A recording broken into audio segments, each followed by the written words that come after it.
Some situations we become very emotional about it. So it's hard not to take it personal when your feelings are hurt. We go through all these different stages of emotions depending on what the situation is, right? Right. And so how is a person supposed to, work through the emotions and get past that, and then being able to say, okay, I'm not going to take this personal. Right. Very It's good. hard. Yeah, very Yeah. good question. Excellent point that you brought up. Um, there are things that we call skills, like driving, cooking, speaking. Of course, you're Hmm. familiar with that. Um, there are things that we call IQ. It's a information query. So your IQ is high. You just boom, boom, boom. You put the points together. You're being resourceful. Um, that there's things that we call EQ, emotional query. So that the emotion, there's a skill that for dealing with something, you use your mental faculties as opposed to your emotional energies. Okay, so another definition that we'd like to learn is emotion is energy in motion.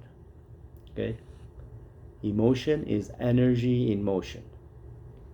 Okay. Right. The skill, all the skills come by practicing many times, 16 times. They said you practice something, you imprint it. So you keep practicing in a different situation and you kind of catch yourself. Oh, I took this personally. I'm not going to take this personally. As soon as you realize you take it personally, you say, I'm not going to think this personally. I'm going to think it through. I'm going to deal with it. And then you talk to a third person about it too. The more you practice, because most of the stuff dealing with others, it's a mental thing. You're dealing it in a mental level. See the point that I just said? Oh, I get what you're saying. I accept what you said. This is what you said. Da da da da da. I get that you have expectation here. That's a skill. Okay. And the fact that you holding your calmness, that's another skill. That's an incredible skill. When you calmly respond. When the emotion comes up, because it's an energy in motion, the ability to thinking goes aside. That's why a lot of murdering and people kill each other because they didn't think. They weren't thinking. They were angry. The anger came up. Poof! Everything did, and then something very bad happened. Okay. People get in the conflict, and the emotion comes up. Imagine if there is no emotion in a conflict, what would happen? Well, it would be very robotic. There being no, it's like a straight line. There's much more control. The emotions will be completely out of it. You said it. The word is control. You will be in control. Okay? You think it through as opposed to anger it through, as opposed to fear it through, as opposed to heartache it through. Okay? So you just think it through. Because a lot of the things between human beings, we've got the two different emotion comes in and it clashes. Now imagine if at least one side doesn't have any emotion, so the emotion cannot get clashed. Like that's what the two angry people, they start fighting. I have seen many cases out in the street, even some places that was not even needed. There was just a few words, could have been an apology or acceptance. Oh, I understand. I'm sorry, I didn't understand. That could be simply clear the whole thing and put it aside, but that didn't happen. The two emotion came in, boom, It was a major fight. So it's a skill for you to understand and to keep on practicing it. It's all about practice. Who wants to share the skills that they have practiced and they imprinted? Well, we call it imprinting into your unconscious mind or your cellular memories. What is one skill that you have mastered and in a relationship with human contact or human relationships? Anybody wants to share? Yeah, Bob? I can tell when someone's reading a script, like some experience has gone through. Let's say they got divorced or something, and they have a complaint, and that's kind of like the script that they tell me. Right. So when they look at the future, they say, "I don't think I want to go back into relationship because there's a need and an expectation all the time." So what they're saying is that it looks like they're looking for the future, but they're actually reading the script from the past. Right. So I'm able to listen to that without judging it, and now not even interrupting it, telling them that it's a script from the past. But I kind of say, yes, I agree, I understand. Yes. And that kind of opens something up in me too. That's a very good point. Excellent. Feels like they're reading off the scripts. That's a nice way of putting it. I never thought about that. So you're mentally reviewing the past. Maybe you're not doing a good thing because each situation is. But the fact that you're not using any emotion, you're just reading off the scripts of, okay, this happened to me before. No, I don't want to happen again. Da, da, da, da. That's all mental work. Okay, and you can tell from the person's tonality and color of the face, or change of the eye movement, you can tell that if still there is any emotion or it isn't. Right.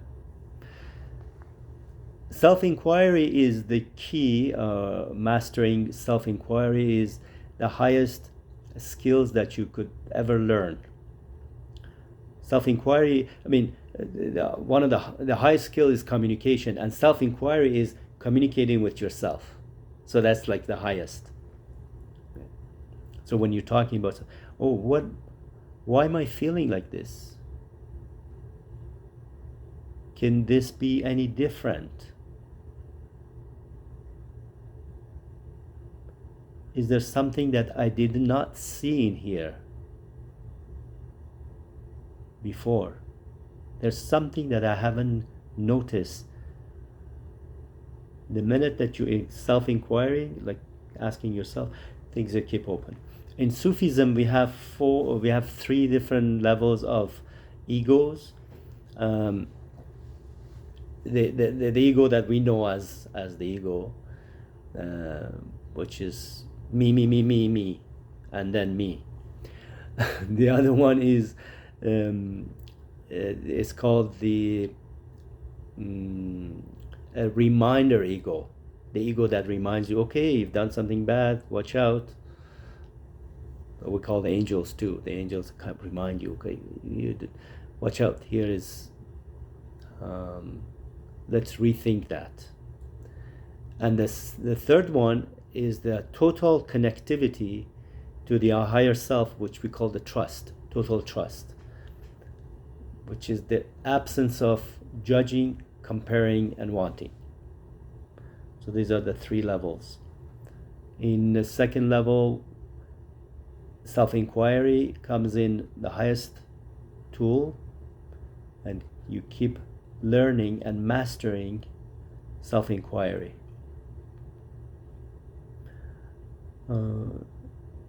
It is kind of your inner desire for having peace leads you into that possibility.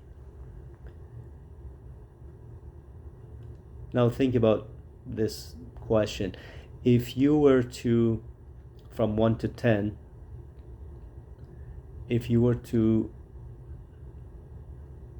give a number to how much you desire peace, inner peace, peace of mind, what would that be? Have you ever thought about it? What is the value of peace for you? From 1 to 10. Okay? Just show by show of finger. You can say 2, 5, 10. Okay? The value of peace. Yeah. Okay, so 10. 10, that's 10. right. 10 out of 10. Most of the time, we forget, like, unless somebody asks you, what is the value of peace? And then you say, okay, well, let me see.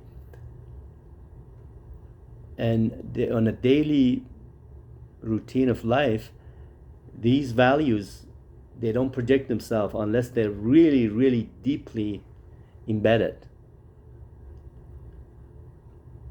If your value is the truthfulness and telling the truth, automatically comes in all level of your life, for example, your working and everything. If the value of your health is high, during the day, somehow you find a way to get out and do some walking and mind what you're buying from food. Get up and just do some stretch and exercise. Let's do it all together. Just pull your hand up, everybody. Move to side. Okay. Just reminding, move your shoulder up and down. Reminding yourself that health is your primary values. So when peace is primary values, a lot of open-ended questions keep coming to you. One of the primary one is, how can I turn the unacceptable to acceptable? And the meaning of unacceptableness keep opening for you, just like what we did today now. Okay. Emotions. We want to talk about a few. Sandra's question was really good, so that let me touch base on the emotion, and I found out what time is it. 9:30. Okay. I'm okay with the time. Whoever needs to leave at any time, you're most welcome. We're going to be doing some practice on releasing certain emotions and actually finding out what are they. I am